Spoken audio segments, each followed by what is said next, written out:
Anyway, so is there any more questions? I'd like to take a few more questions. Yes, sir. My guitar inspiration? I've got quite a few, actually. But I would have to say the biggest one is probably Jason Becker. Yeah, Cacophony. Yeah, Cacophony. Marty Friedman, too, yeah. I actually was really lucky enough to be able to play on Marty's last record, which was called Future Addict.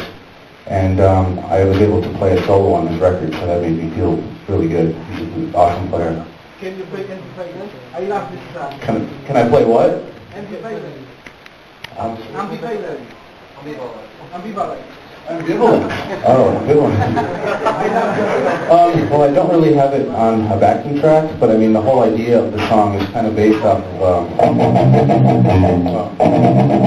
does the song go again? I forget.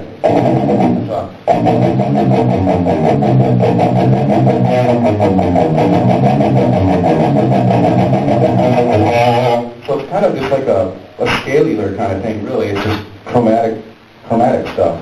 The thing is that you just really have to dig your picking kind of hard to get the accents on the part, you know, so.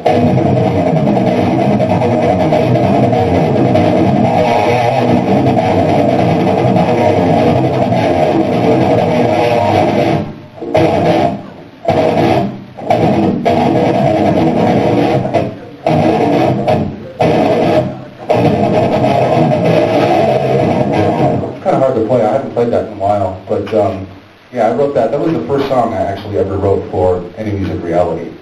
That was a good album, I think. But yeah, we'll probably end up playing that again when we play out live. It's one of my favorites too. Anybody else have a question? Yes. I use Ernie ball strings, and I recently lightened them up a little bit because my left hand is kind of starting to bother me a little bit. So I now use a 9 gauge on top, 46 for the E, and I also use 64 for the bottom. So it's a little bit lighter and it's just easier to bend the strings. So, yes. How what? I don't know, man. It depends on how much coffee I've had.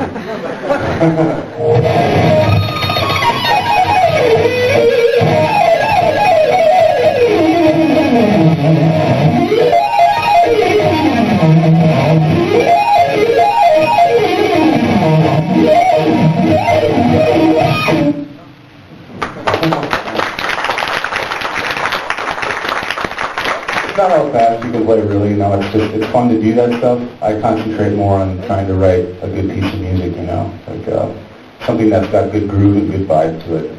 So, but it's good to practice both things, you know. Divide your day up into one half of technique and practicing, and divide the other half up into writing a good tune. Anybody else? About the songwriting process. The songwriting process? Yeah.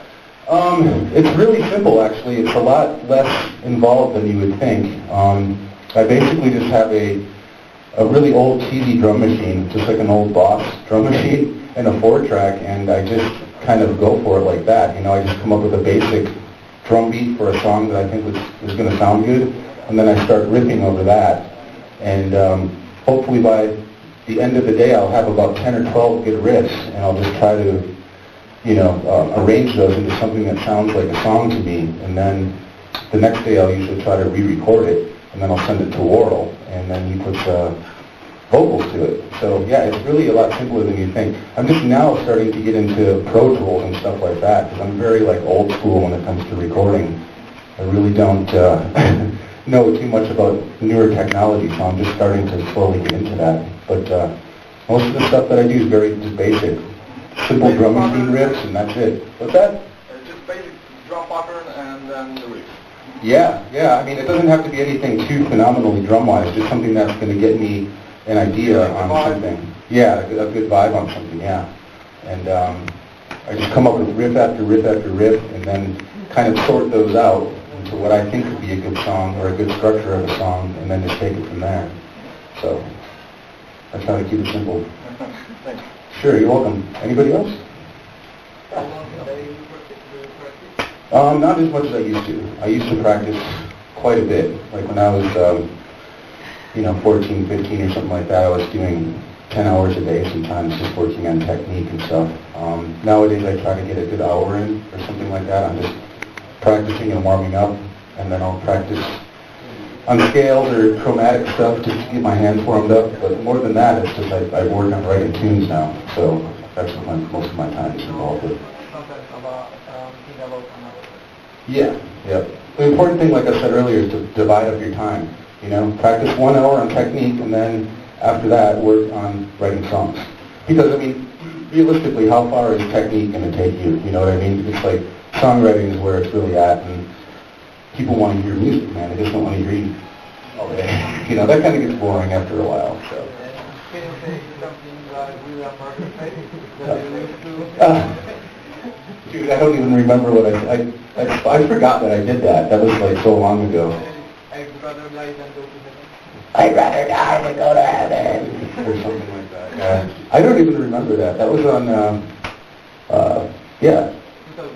Yeah, 2005. I just literally went into the studio and did that like in a matter of 15 minutes. And I think I got paid like $500 for it. So yeah, it was the easiest studio work that I've ever done. And I got paid for it, so good. And what about John Petrucci's technique? What about it? John Petrucci's technique. Yeah? Playing technique. Yeah, I love Do you it. like this man, this guy? Yeah. Yeah, he's great, man. He's, I got a chance to tour with those guys on 2005 Gigan tour with Megadeth, and I've never met him before, but his style is really loose and... He's extremely fast. He's extremely fast, yeah. He's really good. He's a great songwriter. I almost got a chance to get a guitar lesson with him, but we had to go early that night, and I couldn't do it. But he's somebody I look up to, and he's very, very talented. Very talented. I agree. Hey Jeff, could you play your favorite lead? My favorite lead? Well, I think that one of the leads that has always stuck in a lot of like Nevermore fans' heads has always been the River Dragon, and it's a good lead. You know, it's something that's based off of what I really like to do, which is using diminished riffs. You know, and I overuse that riff quite a bit, or that scale. You know, but it's got a dark, haunting sound to it, and the actual solo is something like this.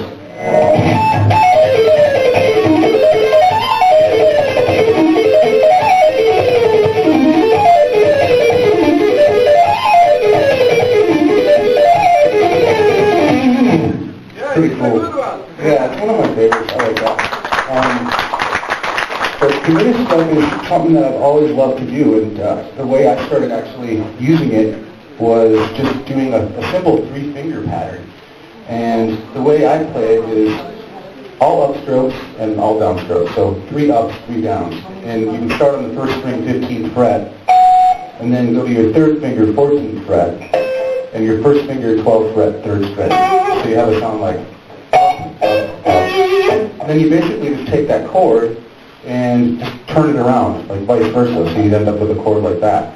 So you'd be 4th finger, 15th fret, 3rd string, 3rd finger, 14th fret, 2nd string, 1st finger, 12th fret, 1st string. So you get a sound like...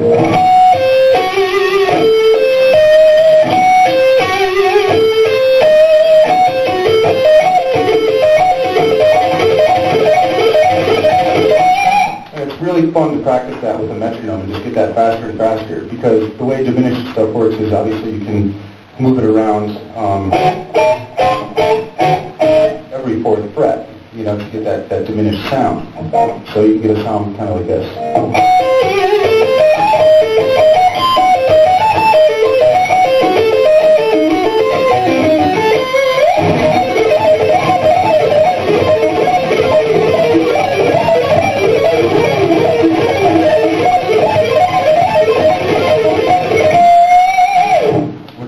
Something that it's always in my playing, man. Every lead that I do, there's always some sort of diminished quality to it, just because I love the sound of it. So what I'll do right now is actually play you a couple of Nevermore songs that really utilize this type of scale. And the first song is a song called This Godless Endeavor, and it's the middle section of that song. And then I'll play you the song Enemies of Reality, which also has a lot of diminished qualities to it. So I hope you guys enjoy these. And sing along to Enemies if you want, all right? Thanks.